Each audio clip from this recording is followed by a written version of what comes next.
What's going on, guys? It's Brandon back here again with a third consecutive BFR being filmed. We're all caught up after this one.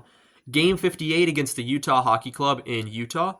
Name to be announced, I assume soon, by at least by the summer, considering they said they picked three names that they were debating out of. It was like Mammoth, Outlaws, and Keep It at the Hockey Club or something like that, which would be pretty stupid, I think. 8 o'clock game on February 25th. Hawks lose 2-1 in a game that I honestly cannot believe they lost. Although by the third period, it was clear they were going to lose. Record 17, 34, and 7. That's the third game straight they've lost since the comeback from the break. And they lost to St. Louis before the break, so I think that's their fourth loss in a row, if I can math correctly. Shots were 36-22. Utah. Hits were 28-24. Chicago. Faceoffs 40-25. Utah. Power play, Chicago 1 for 2, and Utah 0 for 5. So, Hawks PK, pretty good. Soderblom saves 34 out of 36 as he stood on his head once again. Vejmelka 21 out of 22 as he has had a fantastic season as well and could be a candidate for the deadline if Utah falls out of the race. First period, 18:45, Chicago penalty to Nazar for holding, which is killed. Sergachev has a big hit on Bedard, which leads to Murphy retaliating at 9:52, and Murphy gets the roughing penalty, but that is also killed off. 7:13, Utah gets a penalty to Stenlund. That's for holding, and at not sure why I wrote 9:52, but it might have been 6:52 or even 5:52 that Chicago gets the power play goal. Seth Jones with his 7th of the season from Donato and Teravainen to make it 1-0. And I believe that's Donato having 40 points on the year, if I'm not mistaken, because he had 19 goals and 19 assists before the break, and that's 2 assists right there over the last 2 games. So 40 points for Ryan Donato. Getting that value up. Just keep getting that value up. But Donato and Teravainen do get the assist. It's 1-0 Hawks. Be the only goal. 4:46, it's a Chicago penalty to Kurashev for slashing as they take their third penalty of the period. That's killed off. Second period, Slaggert is saved. It was getting to be a very physical game. Mikheyev break is denied. 8:53, Chicago penalty to Bedard for hooking. He was very upset at that. 5:32, Utah penalty to Carcone for cross-checking, which is killed.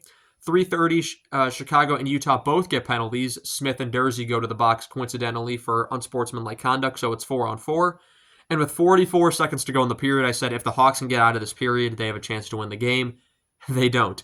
Utah rebound goal to Clayton Keller with his 21st of the season from Kesselring and Cooley to make it 1-1. It was at that point where I said, good game, Utah. Third period, Stenlund levels Kurashev. There was some very big hits. I didn't mark some of them, but that was one it was hard to not mark. 11:56, Chicago penalty to Vlasic for roughing, which was an awful call because the person I believe it was, I don't remember who he did it on, but they said it was for roughing. The Utah player hit himself in the face.